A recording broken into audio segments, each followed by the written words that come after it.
Hello, I'm Nelson Bird, and welcome to a special episode of Indigenous Circle. Many of our regular viewers are probably aware that over the years we paid close attention to and have honored Aboriginal veterans.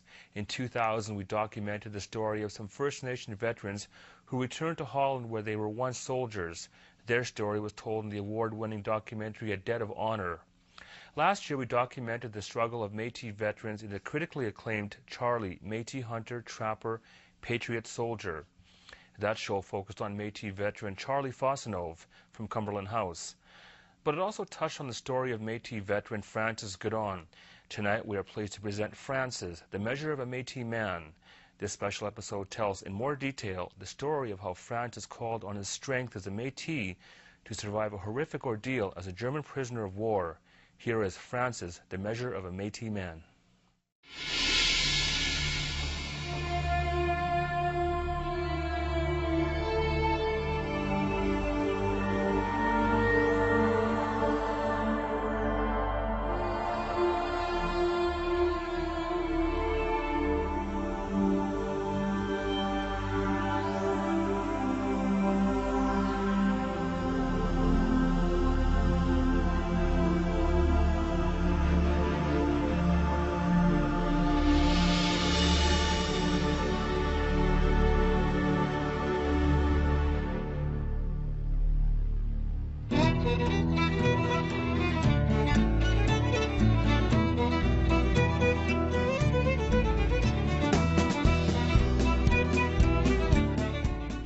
The Métis lived off the land in this territory for generations, coming and going with the seasons and the migration of the great buffalo herds and other game, so basic to the provisional fur trade economy of the early days. Life was about family then and teamwork, knowing the land, the behavior of animals, to walk softly on the earth. Conservation ethic that survives to this day in the teachings of the old Métis. It was about life and living as an Aboriginal people. It was a rough time to live a Métis life. World War II veteran and hero Francis Godon, who's now in his 80s, remembers when his mom, dad, 3 brothers and 3 sisters were among many Métis searching for the land of opportunity. In the late summer of 1929, 5-year-old Francis and his family pulled up stakes in the Turtle Mountain region of North Dakota. They loaded up a wagon and headed north towards the Canadian side of Turtle Mountain and settled here in the rolling hills of southern Manitoba. Here is where Francis learned to hunt, trap, and fish. Here is where Francis learned the ways of the Métis. My father taught me that, and he trained you in that trapping. And like you worked in the summertime, the different here and there, and then in the wintertime you trap and you hunt. If you were out trapping, he would show you what you should eat and how you should eat and what you should drink and how you should drink. He had a good way of explaining, a good way of doing it, because he was doing it himself. But at the same time, Francis was taught how to protect and conserve so as not to over-trap, hunt, and fish. You start trapping the 1st of November. That's the month you start. And you can go right up till the end of April. But that's not all for, with the minks are done in January. During spring and summer months, Francis and his father would spend time working their own garden. We have potatoes, rows after rows when we were young. Potato bugs. Okay, it's done. My turn for today, these potatoes. Oh boy, them potato bugs, like they seem to, you can clean them today and they're right back, So, yeah, there's all, but it was worth it, it was, we knew we were doing something. That was our food.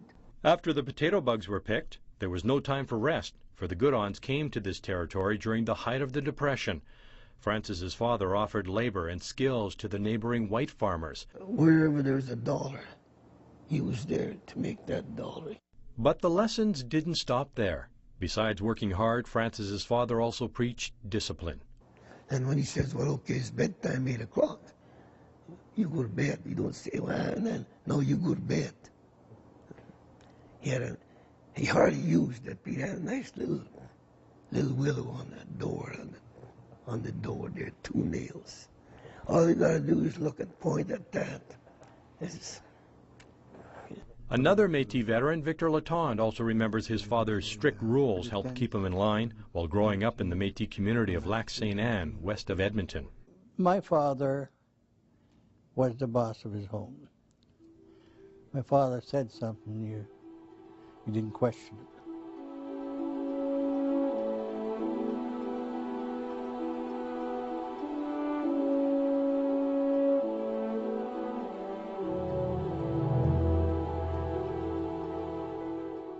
But discipline and hard work would not be enough.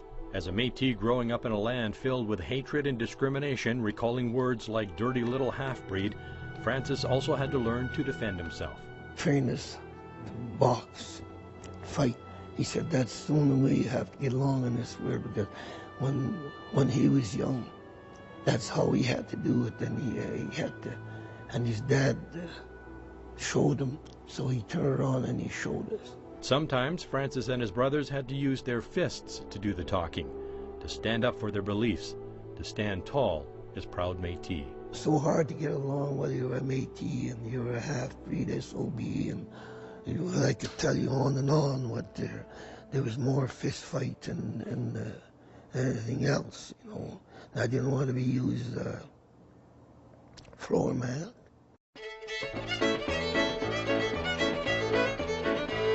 And the Métis formed a tight-knit community. The ties of kinship kept the family strong. When I was a kid, my father and my mom's auntie's husband, I remember they were having a couple of beers, and he's a violin player, so he took the violin out and he was playing the Red River Jig, and they got me to dance jig. And this one foot, my left foot, I couldn't get it going together. I never could dance, yeah. You have your lunch, they serve lunch, and then the jiggy time. There's my dad up there, come on, Stump, call me Stump, that's the little man. I said, come on, Stump, let's show him how. So we get up there and we really cut her loose.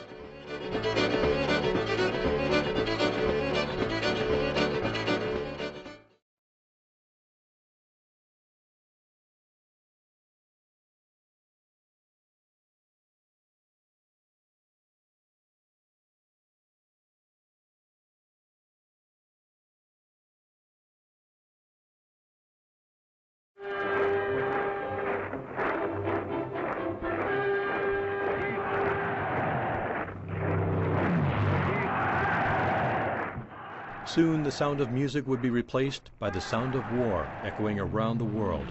Europe was in turmoil and voices were crying out for help to stop the German offensive. In different parts of the prairies, Francis and Victor were among thousands of Métis to sign up. Lloyd Putra was among the Métis to hear the call to duty. Born in Beaver River, Alberta in 1919, he recalls the family moving to Wainwright and eventually settling in Elk Point. As a young man, without telling his family, Lloyd joined the Army in Calgary as an infantryman. The day he turned 18, Victor Latond joined the Calgary Highlander 2nd Division and was trained as an infantryman. His troops took part in the liberation of Holland. Despite being barely 17 years old, Francis was determined to also join the cause. If I could only prove to some of these people that I'm just as good as them or anybody, that I want to prove myself, and I thought I'd try. The Army would be about the best place. 3 times the Army rejected his application, first stating he was not welcome because he was born in the U.S., then he was flat-footed, that he had no education, or because he spoke broken English. His persistence paid off on his 4th attempt. He was allowed to register not as a Métis, but as a French-Canadian. I didn't care what I would get into, as long as I got it with my one foot in the door, and I know I could prove myself that I'm just as good as the next soldier. Francis's first tour of duty was not overseas action, though, but battling dirty dishes while on KP duty and a stubborn sergeant who refused to give him a chance. But again, persistence would pay off. Well, I kind of asked the sergeant one time, the orderly sergeant, if I could go on parade. They were going to go on a 28 march with 90 pounds on. Oh, he said, you'll never last. Well, I told him, let me prove myself that I can do. Just give me a chance and I'll show you. Francis overcame the challenge, and a couple of days later he was handed a Canadian Army uniform. Francis was trained as an anti-tank gunner in B Company, 3rd Division. In late spring 1944, the time for training had ended. It was time to take all they had learned and put it to the ultimate test. I think everybody's a bit scared. I noticed one thing, though. Before you get into a battle, you get kind of nervous because you know what lies ahead. Francis would count on a lifetime of lessons taught to him by his father, standing tall for all you believe in as a Métis, knowing your roots and working hard. Francis would call upon his last words to his mother, "I'll return from war, I promise." All of this he would need and use as an infantryman and a prisoner of war, a Métis hunter born and raised, turned Canadian soldier.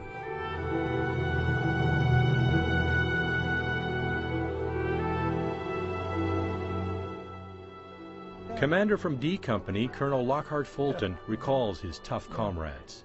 They were in good health, good physical condition, and they simply were tough, you know, like they'd lived a tough life, probably, to quite a few of them up to that point. And they were first class. On June 6, 1944, Allied forces of British, American, and Canadians surged across the English Channel. When they hit the beaches of Normandy on D-Day, B Company faced the fiercest resistance. There was a lot of mine, barbed wire, shells blowing all over, and machine gun. Some of our boys, some of our friends, right beside you, in front of you, yelling for help. You can't do anything. During the height of action, one day blended into the next. Been going all day, all over, and you're still going and dodging and going, and then night comes. As the Royal Winnipeg Rifles advanced inland, they were ordered to move towards Peton and Bassin. To keep track of the enemy, the Canadian squad formed a scout team. I would think that in that scout platoon there was about 4 or 5 Métis, maybe an Indian or two. It was a crack shot. When you hunt, you learn to crawl, sneak, you know, to get at the game that you're after, you know.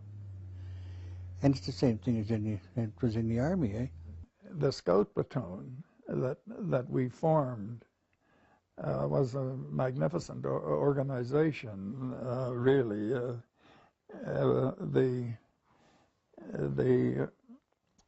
I mean, they look forward to patrol. You know, if you wanted a German prisoner, say, yeah, we want a prisoner tonight. And sure as deuce, they'd have one there in the morning. On the 4th day of action for the Royal Winnipeg Rifles came a crucial miscalculation. B Company was surrounded. One of the platoon commanders that supported us with 4.2 mortars from the Camerons of Ottawa, he had a position in B Company area where he was old Pip and wherever they needed fire, and he said he saw Phil surrender. Colonel Fulton believes Phil Gower, Francis Goodon, along with the rest of B Company, were marched toward German SS commander Wilhelm Monke. For merely repeating their name, rank, and serial number, 23 Canadian soldiers were mercilessly killed. For those who escaped execution, including Francis, it was the beginning of another nightmare as a prisoner of war. I think we got prisoner on the 8th, taken prisoner on the 8th June, and on the 8th or 9th of June, I forget what and we were on we got to where we marched from there till the 1st of July. And we got on in the boxcars on 1st of July till the 28th. So just think how hot it was right in July. And all the air we had is a little 6-inch hole, about 5 or 6 feet on each corner, one corner. Between riding boxcars to marching, Francis would spend 11 months as a POW, making his way deep into German territory. From POW camps to concentration camps, 11 months would feel more like 11 years. Francis says survival was not easy. Sweltering, cramped conditions, slop for food, the beatings, the humiliation, the fear. To survive, Francis says his parents' lessons would prove invaluable. Had my mom and my dad. That's yeah. Because I promised them, and I'm going home. Doesn't matter what. But I'm not going to show that I'm scared. I'm not going to show that I'm still going to be, but watch myself.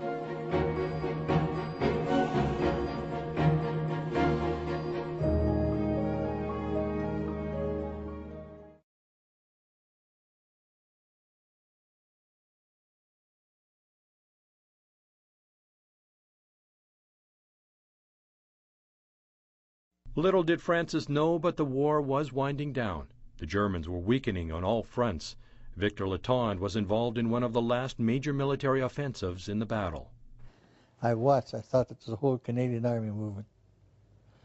And they just moved past us. You know? We're half a mile from the ride then. And they went right to the ride, and it was getting close to the end of the war then, you know. I knew the war was going to end pretty quick, and I wanted to stay for a while. But it's where I got sick. Victor was sent home with pleurisy, liquid in the lungs. He'd seen his last action. Francis estimates there were about a dozen Métis in his platoon, but that he'd be the only one to return home. Freedom came as the war was drawing to a close. They moved us into a smaller camp, and way back, close to the Russian border.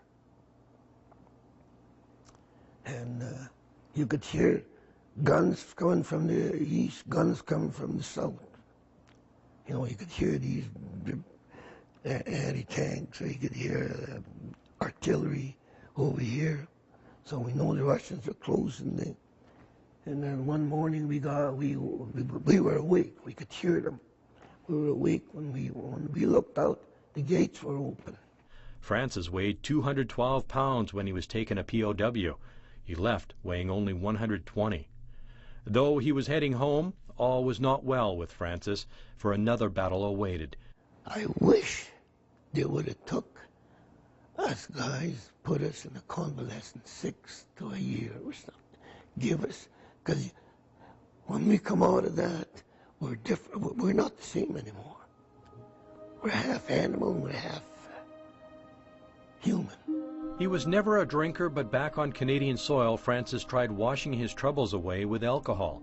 For 21 years, he says he fought the Canadian government for medical assistance and a veteran's pension. Today, he has a full pension, but he credits his son for saving him. If it wasn't for him, I wouldn't be here. So, I gotta thank him for it. He was the one that smartened me up. The plaque was for my birthday, 25 years sobriety. Lloyd Putra also struggled with alcohol. It was hard for me. It was hard when I come home. See, because most of them, they'd tell you, you're alcoholics. That was me. And I drink and I drink. Half of my life, I call it, until I quit drinking. Then there's another war. You try to win the kids back, see? And I got them all. And Lloyd faced yet another struggle for financial assistance, medical and dental aid, or many of the other benefits available through Veterans Affairs. He said, I want to go to school when I come back. And Groward was open. And they said they didn't have funding, so I could have paid it. Victor Latond received compensation when he returned from action, but then it was slowly taken away. They gave me 100% pension to start with for 6 months. Then they cut it down to 80. 60, 40, 20, and 0. That was it. It took Victor another 30 years to get back his full benefits. Others haven't been so lucky, according to David Chartrand, the minister in charge of social development for the Métis National Council. And many of these veterans, did not know that this country would do that to them, and they left knowing full well they're believing in a cause, believing in a country, believing in themselves, and believing in their families, and to come home to find that they're going to be treated completely different was, I think, a shock. Is still a shock now, and it's transcending itself now for decades upon decades. I think the government is a bit resistant to the notion of going back and dealing with compensation in the same way they have for First Nations veterans. But, we believe that that's where they should go, and that's the direction we are pushing them. As well, the Veterans Association, the National Métis Veterans Association, is also pushing in that same direction.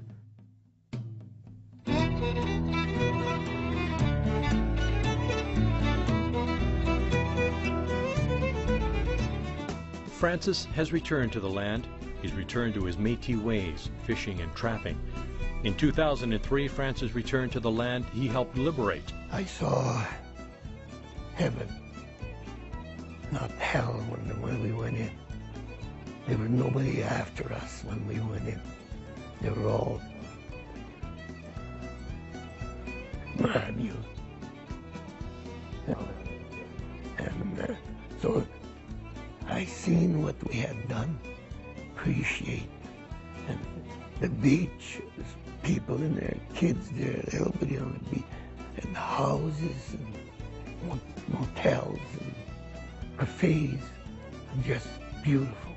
And that kind of took a new life.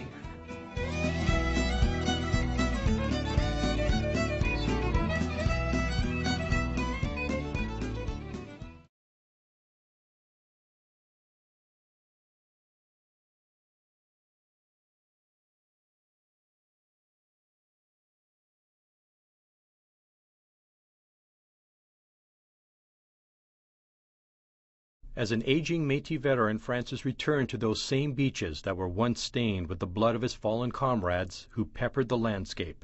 He shares with fellow Métis veteran Charlie Fosnew as his feelings pour from his heart as he scours the hundreds upon hundreds of names.